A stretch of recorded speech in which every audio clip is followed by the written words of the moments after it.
आज हम बनाएंगे तवा सैंडविच। उसके लिए लगने वाला साहित्य है घी, ग्रीन चटनी, टमाटो सॉस, चाट मसाला, नमक, चीज़, टमाटो, खीरा और उबले हुए आलू।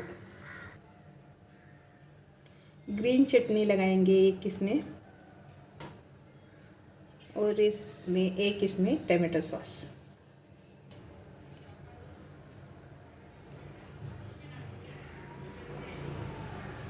आलू,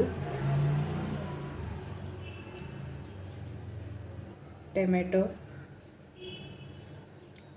खीरा, चाट मसाला,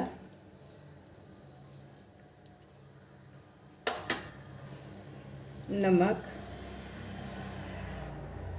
और इसके ऊपर ऐसे डाल के ऐसे थोड़ा प्रेस करेंगे। उसके ऊपर घी डालेंगे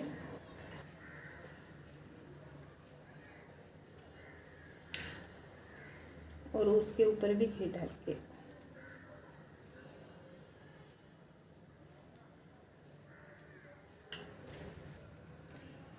एक मिनट होने के बाद थोड़ा सा पलट देंगे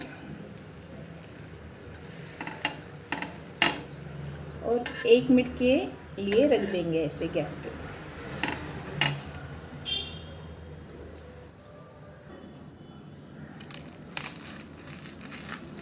सैंडविच को ऐसे बीच में से कट करेंगे। अब उसके ऊपर डालेंगे चीज़। बच्चों को बहुत पसंद रहता है चीज़। बन गया हमारा सैंडविच।